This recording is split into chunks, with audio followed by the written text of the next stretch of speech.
तो मैं बुलाना चाहता हूँ one of my dear brother, फुकरा इंसान known as Abhishek Malan and फुकरा इंसान। हेलो हेलो हेलो, थोड़ा कैमरा जूम आउट करना पड़ेगा भाई। Hello everyone. आपके जब भाई आए थे तब भी हम लोग कैमरा जूम आउट करना पड़ा था। ऐसा लग रहा है मैं तो सुपर हो गया। नहीं वो अलील आपके कैपिटल टी वाले चले गए हैं तो Oh, yes. मम्मी पापा दोनों की हाइट ज्यादा है। मम्मी की हाइट थोड़ी कम है, पापा की ज्यादा है। लाइक पापा इज 6 फीट, निश्चय 6'1", आई एम 6'2", तो घर में आप 6'2.5। सबसे लंबे। हाँ मैं सबसे बट सबसे पहले मैं सबको हैप्पी रिपब्लिक डे बोलना चाहता हूँ and I am glad so many students out there पढ़ाई करने आए हुए हैं एंड पढ़ाई लिखाई बहुत ज़रूरी है जीवन में एंड इसलिए सर ने हमें बोला कि आओ सबको मोटिवेट करो एंड मैंने बोला भाई ये मौका मैं मिस नहीं करना चाहता। इतने सारे लोग, इतने सारे बच्चे। और सर मुझे आप याद है मैंने 6-7 दिन पहले, आई थिंक आपको 4-5 दिन पहले हाँ कॉल किया था। नहीं सर आपका पहले मैसेज आया पहले हाँ क्या हुआ, तो इनको मैंने मैसेज किया और ये सर का मेरे को मैसेज आया एंड मेरे को ऐसा लगा किसी फेक बंदे ने मुझे अलग सर बन के मैसेज कर दिया है और मैंने रिप्लाई नहीं किया। ठीक है, और मैंने सर को इंस्टाग्राम पे डीएम कर दिया कि सर ये आपका नंबर है या नहीं, तो सर ऑब्वियसली सर बिजी है तो सर ने डीएम नहीं देखा। फिर मेरे को किसी और बंदे का मैसेज आया कि Alakh sir is trying to contact you. मैंने कहा वो रियल है तो वो कहते हैं हाँ ये रियल है। फिर मैंने सर को मैसेज डाला सर आप रियल हो, तो सर ने बोला हाँ। मैं कहा सर तब I'm भी ये so मान नहीं रहे थे, sorry। कह रहे थे इंस्टाग्राम पे रिप्लाई करो पहले। मैं कहा सर इंस्टा पे आप मुझे रिप्लाई करो ताकि मैं एक बार विश्वास हो जाए कि आप ही मुझे मैसेज करो। बिकॉज ऑब्वियसली सर मैं आपको बताऊं मैं बहुत साल मतलब जब मेरी जर्नी चालू हुई थी तब से आपके मीम्स पे रिएक्ट कर रहा हूं एंड मुझे ऐसा मैंने आपको हमेशा ऐसे पढ़ाते हुए देखा। फिर एक दिन आपने मुझे बोला कि भाई वाह यार, यहाँ हूँ मैं आपकी लाइफ पे हूँ। नहीं thank you so much I भाई। एम वेरी ग्लैड आपने मुझे अपॉर्चुनिटी दी। नहीं बहुत धन्यवाद, आप आए इन बच्चों के लिए आए यार, बहुत अच्छी चीज। क्या बोलना चाहेंगे, 10th के बच्चे हैं, 20-25 दिन बाद इनके बोर्ड एग्जाम्स हैं, यस क्या सर, बोलना चाहोगे आप? मुझे ऐसा लगता है देखो सबसे इंपॉर्टेंट चीज है लाइफ में वो है मेहनत करना। तुम मेहनत करते रहो, कभी मेहनत से मतलब पीछे मत भागना। मतलब मुझे ऐसा लगता है मैं भी लाइफ में मैंने बहुत मेहनत करी है एंड बहुत लोगों ने मेरे को ऐसे बोला कि शायद तेरे में टैलेंट नहीं है, तेरे में टैलेंट नहीं है। मुझे लगता है कि टैलेंट से इंपॉर्टेंट है हार्ड वर्क। वाह भाई क्या बात बोली यार। और सर ये मतलब सच बात है, people can call me talented but they should always remember कि I will be the hardest worker in the room. तो ये मैं सबको समझाना चाहता हूँ कि जितने भी 9-10th के बच्चे, 11-12 के बच्चे हैं, वो हार्ड वर्क से भाई पीछे मत हटो। क्योंकि हम अपना 100% देते हैं और ऐसा होता है सर कि बहुत बार हम अपना 100% देते हैं बट वी फेल। बहुत मेरे साथ भी बहुत बार लाइफ में हुआ कि मैंने अपना 100% दिया, मुझे लगता है कि अब तो भाई I am gonna pass with flying colours and मैं फेल हो गया एंड मुझे ऐसा लगता है कि और उस टाइम दिल तो टूटता है भाई। सर दिल टूटता है बट उसका मतलब मुझे ऐसा मेरे को ऐसा लगता है कि जितने भी सब है we should believe in God and एक पॉजिटिव ऑरा अपने अराउंड हमेशा होना चाहिए कि भाई अगर ये पॉजिटिविटी है, अगर मैंने अपने बेस्ट दिया एंड मेरे बेस्ट देने के बाद भी मैं फेल हो गया तो कोई दिक्कत नहीं है। भगवान ने सही में कुछ ना कुछ अच्छा और लिखा होगा and we have to go on the other opportunity. Right, वो बहुत जरूरी है। मतलब मैं आपको एक छोटी सी स्टोरी सुनाऊंगा। बिल्कुल बिल्कुल। मैं जब 12th में था तो मेरे को पढ़ने का बहुत शौक था and I have always been like कि अगर मैं क्लास में पढ़ रहा हूँ आई वांट टू टॉप, मुझे फर्स्ट आना है। तो मैं पढ़ा बहुत ज्यादा, मैंने मेहनत करी। 12th में मेरे अकाउंट्स में 99 आए, मेरे मैथ्स में 96 आए। जबकि मैथ्स में हाँ, 96? और मैथ्स उस साल से सबसे टफ पेपर था।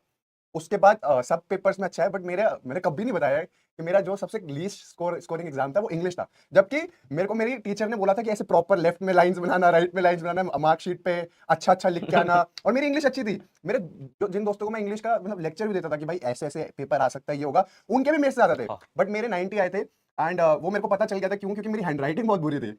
तो एक इंग्लिश में वो कहते हैं कि हैंड राइटिंग अच्छी होनी जरूरी है, बट वो ऐसी बातें वहां चल रही थी। बट मैंने कहा चलो ठीक है, मे भी मैंने कुछ गलत आंसर्स करे होंगे, जो भी है। तो बोर्ड हो गया, मेरी टोटल परसेंटेज बनी 95 12th में एंड मेरा सपना एसआरसीसी जाना, भाई इसको तो एसआरसीसी जाना है। और अब एसआरसीसी गया नहीं मिला। क्योंकि एसआरसीसी में तो 97 98 ऐसी परसेंटेजेस चाहिए थे। अब मेरे आगे 95। अब मैं बहुत परेशान। मैंने मम्मी पापा को बोल रखा था, मम्मी पापा मैं एसआरसीसी जाऊंगा, एसआरसीसी साथ में जाऊंगा। 99 97 98 98 तो मिनिमम है। राइट। एंड मैं बस बहुत डिप्रेस हो गया था। मैं सच में बहुत, मेरा दिल टूट गया था। मैंने कहा भाई शायद मेरा पढ़ाई लिखाई में कुछ है ही नहीं, मैं छोड़ दूं। मेरे को इतना बुरा लग रहा था। बट फिर मैंने देखा मेरी कट ऑफ में कहाँ लगा। फिर मैं डीसीए गया, Delhi college of arts and commerce. वहाँ 95% थी तो कट ऑफ थी। बट वहां पर भी अब एक प्रॉब्लम हो गई। उनकी कैपेसिटी थी लाइक 25 के दो लाइक बैचेस को पढ़ाने की एंड बिकॉज 95% कट ऑफ पे इतने सारे लोग थे तो मेरे वो 95 लाइक कट ऑफ पे 300 बच्चे वहां पर रजिस्टर हुए। तो हमारी क्लासेस ऑडिटोरियम में होने लग गई। अब ऑडिटोरियम में क्लासेस हो रही थी एंड पीछे आई स्वेयर टू गॉड ऐसे ऐसे बच्चे थे। मतलब उनको देख के मैं कहता कोई स्मोक कर रहा है, कुछ कर रहा है, मतलब क्लास में ऐसे छुप छुप के। तो मेरा बहुत दिल टूट गया था। मुझे लगा मेरा पढ़ाई लिखाई में कुछ नहीं है।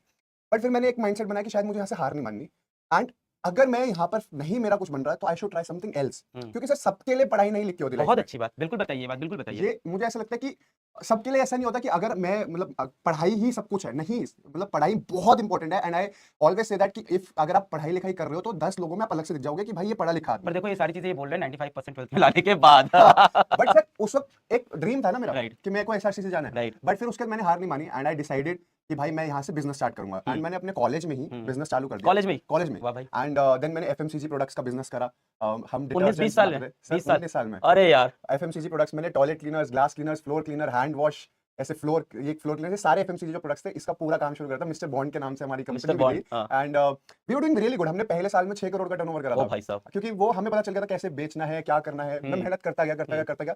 फिर कोविड का टाइम आया, बिजनेस थोड़ा कम होने लगा, चीजें कोविड के टाइम कैसे राइट थी, राइट। तो तब मुझे लगा कि शायद मेरे लिए भगवान ने इससे भी अच्छा कुछ लिखा हुआ है। तो मैंने उस थोड़ा टाइम भी सा दुख हुआ था, अचानक से कोविड आया था कुछ? कोविड आने पे मेरे हिसाब से तो सारे बिजनेसमैन थोड़े Right. परेशान ही थे, सबका Right. लाइफ ठीक हुआ था। Right. बट प्रॉब्लम क्या था मेरे को ना, ये था कि हार्ड वर्क करो। वो मैं यहाँ सबको बोल रहा हूँ कि भाई देखो, मेरे को मेरी लाइफ स्टोरी लगती है कि हार्ड वर्क पे बेस्ड है। मुझे ऐसा लगता है कि आप हार्ड वर्क करते रहो। मैंने फिर वहां से क्विट करा, मतलब बिजनेस मेरा ऑब्वियसली चल रहा था, मैंने ऐसा नहीं करा कि एकदम से मैंने शिफ्ट कर लिया। मैंने बिजनेस करता रहा and then I started YouTube. मैंने कंटेंट क्रिएशन भी चालू कर दिया, यूट्यूब वीडियोस बनाने लगा एंड बाय गॉड्स ग्रेस सब अच्छा होने लगा and then I did reality shows, wow, सब अच्छा हुआ। अब बट अभी भी मुझे ऐसा लगता है कि I have to do something more bigger, और अच्छे मेरे को अपने लाइफ गोल्स रखने हैं एंड मैं फिर कंपनी हमने चालू करी अपनी ब्रांड की। फिर अब और चीजें हम फिगर आउट करते हैं क्या करना चाहिए। तो इससे मतलब पूरी लाइफ स्टोरी से मैं लोगों को ये बताना चाहता हूँ कि believe in God, keep working hard, do not quit and कभी भी अपना माइंडसेट मत शिफ्ट करो कि भाई अगर ये मैंने पढ़ाई में फेल हो गया तो मेरी लाइफ खत्म हो गई। नहीं, ये तो शुरुआत हुई है। Right. अगर आप पढ़ाई कर रहे हो, पढ़ाई में आप, मैं तो चाहता हूँ देखो सब मेहनत करो, अपना बेस्ट दो, तुम्हारे बहुत अच्छे मार्क्स है, सबको वो मिले, जितने लोग देख रहे हैं सबको वो मिले जो वो चाहते हैं लाइफ में। बट अगर नहीं मिलता तो वो डिप्रेस नहीं होना। Right.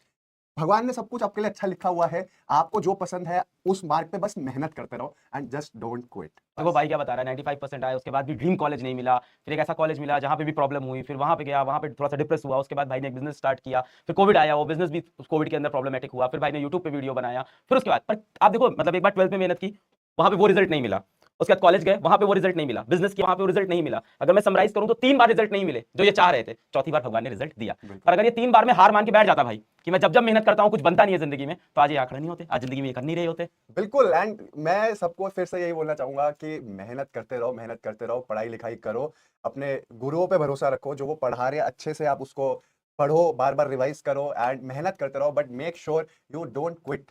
और जिस भी गुरु से पढ़ लो, सिर्फ मुझसे जिस भी गुरु से पढ़ रहे हो Right. भाई, मैं ये नहीं कह रहा कि सिर्फ Right. से पढ़ो, जिससे जिससे भी। भी आप पढ़ाई कर रहे हो, आप बस अपने गुरुओं पे भरोसा रखो, अपने भगवान पे भरोसा रखो, मेहनत करते रहो, अच्छी चीजें करो और आपको लाइफ में जो चाहिए वो आपको 101% नहीं 201% मिलेगा। एंड बिलीव मी, सिर्फ पढ़ाई ही एक आखिरी रास्ता नहीं है, आपके लिए बहुत अलग अलग चीजें भी लिखी होंगी भगवान ने, वो आपको धीरे धीरे पता चलेगा। But just whatever you are doing, give your best, do not quit, give your best. Thank you so much Abhishek भाई, थैंक यू भाई आने के लिए, thank you so much sir, thank you भाई, बिल्कुल बिल्कुल, आई एम ग्लैड आप आए, थैंक यू। एंड जितने भी लोग देख रहे हैं, ऑल द बेस्ट।